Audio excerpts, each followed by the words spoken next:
এটা কেତେ ଜଣ ଚାଷୀଙ୍କର ଅଛି? 10 ଜଣ ଚାଷୀଙ୍କର ଅଛି ସାର୍। ଏଇଟା ସାର୍ 10 ଜଣ ଚାଷୀଙ୍କର ଅଛି। ଏଇଟା ଆମେ ଦେଇସାରିଲା ପରେ ମିଳରୁ ସେମାନେ ସବୁ ଆକ୍ସେସ୍ କଲା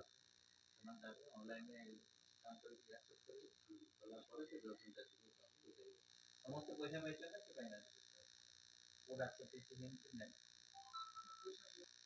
ଏତେ ଗୁଡେ କପି କାହିଁକି ଅଛି? ସେମ୍ ଜିନିଷର ଟୋଟାଲଟାରେ ତ ଏଇଟା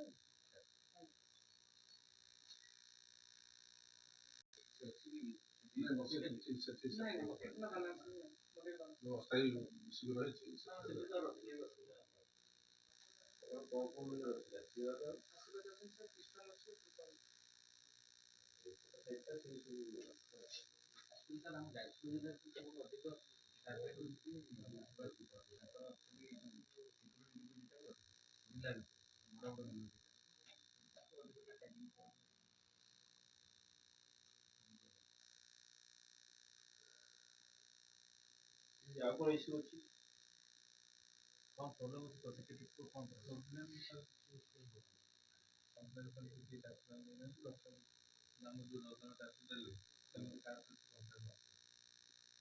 ଶାନ୍ତି ସଂଗ୍ରାମ ଚାଲେନି ଗାଡି ସଫିସିଏଣ୍ଟ ଟିକେ ଦିଅନ୍ତୁ ଆସିବ ଆମର 7 ତାରିଖର ଦୋକାନ ଏଖୁଣା ଯାଉନି ଠିକ ପାଇଲେ ବୋଲି 8 ର ଯାଇ ନାହିଁ 10 ର ଯାଇ ନାହିଁ ସବୁ ପଳେଇଗଲା ଗାଡି ଟାର୍ଗେଟ ପଳେଇଲା ଫେରେଇ ଦିଆ ମାନେ ଆମର କଣ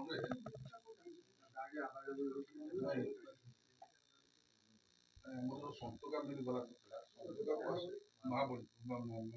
ଦୁଇଟା ମିଲ୍ ରହିଲେ ଗାଡି ସଫିସିଏଣ୍ଟ ଗାଡି ସେ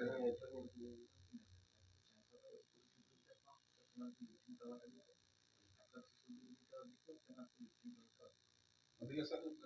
କିନ୍ତୁ ସେ କଣ ହଉଛି ଆପଣଙ୍କୁ ଆସିବା ପୂର୍ବରୁ ଦୁଇଟା ଡିଷ୍ଟାନ୍ସ 3 ଜଣ ଗାଡିର ପ୍ରୋବ୍ଲେମ୍ କିନ୍ତୁ ସନ୍ତୁକା ବାହୁବଳି ଯଦି ଆଉ ଗୋଟେ ତାର ସେଟା ନା ଦେଖି କମ ହେଇଥିଲା ତାହେଲେ ଆମର ଗାଡି ସମସ୍ୟାଟା ଠିକ ମାନେ କିଛି ହେଇନଥିଲା ସନ୍ତୁକା ଦେଲା ବାହୁବଳି ହେଲା ତାପରେ ମୁଁ ଇଏ ଦେଲେ ଚଳିବ ଇଏ ଯୋଉ 3 ଜଣ ରହିଗଲେ ଇଏ ଗାଡି ଦେବାର ଯୋଉ ଥରରେ ଆସୁଛନ୍ତି ସେଥର ସେ ଗାଡି ପ୍ରୋବ୍ଲେମ୍ ସେଥିପାଇଁ ସେମାନଙ୍କ ସହିତ ଇଏଟା ଦେଲେ ଚଳିବ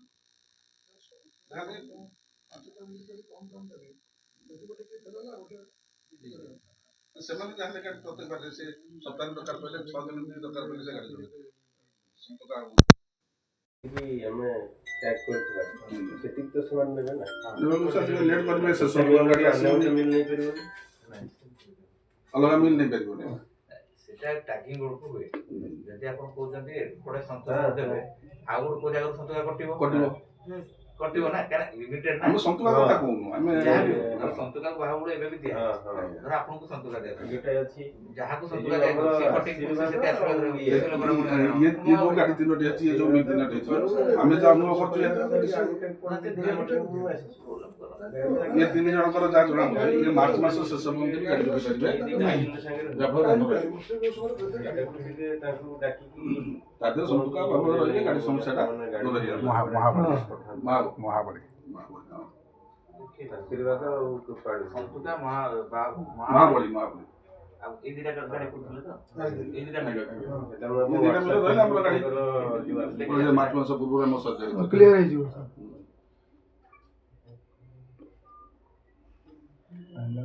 ଇଏ ଯୋଉ ଜିନିଷ ଯୋଉ ଗାଡି ଯୋଉ ଏଠି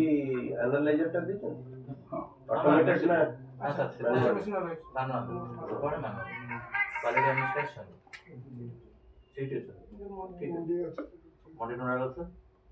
ନଥିଲେ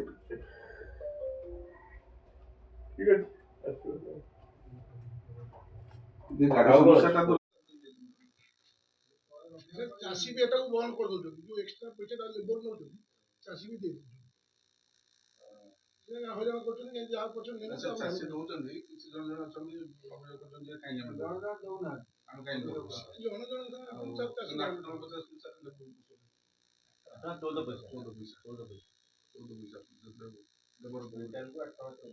ସେ 17 ଟଙ୍କା ଆପଣଙ୍କର ସେ ଯୋଉ ବସ୍ତା ଗୁଡାକ ତ ଚାଷୀ ସାର ଆଣୁଛନ୍ତି ମିଲର ଦେଇଛନ୍ତି ବସ୍ତା ନା ସେମାନେ ନା ମିଲର ଦଉନାହାନ୍ତି ଚାଷୀ ଚାଷୀ ନିଜେ ଧାନ ପ୍ୟାକ୍ କରି ଏଥିର ପଇସା ଦେବେ ବୋଲିକି ପଇସା ତ କେବେ ବି ଦଉନାହାନ୍ତି। ଠିକ ଅଛି ଏଇ ସବୁ ଇସ୍ୟୁଟା ଟିକେ ଲେଖିଦିଅନ୍ତୁ।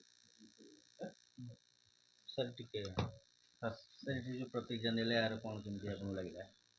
ହଁ ଆମେ ତ ଆସିଛୁ ବୁଲିବା ପାଇଁ ମଣ୍ଡିକୁ ଦେଖିବା ପାଇଁ ଠିକଠାକ୍ ଚାଲିଛି ନା ନାହିଁ ଆମେ ତାଙ୍କର ସବୁ ଭ୍ୟୁଜ୍ ନେଲୁ ଆଉ ଯାହା ଗାଡ଼ି ସମସ୍ୟା କହୁଥିଲେ ସେଟା ଆମେ କଥା ହେବୁ ସିଏସ୍ଓଙ୍କ ସାଙ୍ଗରେ ଏବଂ ସେ ମିଲରମାନଙ୍କ ସାଙ୍ଗେ କଥା ହେଇକି ଇସ୍ୟୁଟାକୁ ସଲ୍ଭ କରିବୁ। ଏଠି ସୋସାଇଟିରେ ଯାହା ସବୁ ଅଛି ସବୁ ଠିକ୍ଠାକ୍ ଅଛି? ହଁ ସୋସାଇଟିରେ ତ କହୁଥିଲେ ପ୍ରେସିଡେଣ୍ଟ ନିଜେ କହୁଥିଲେ ସବୁ ଏବେ ପର୍ଯ୍ୟନ୍ତ କିଛି କମ୍ପ୍ଲେନ୍ ଆସିନି ଚାଷୀମାନଙ୍କର ସେମିତି କିଛି ମେଜର କମ୍ପ୍ଲେନ୍ କିଛି ନାହିଁ।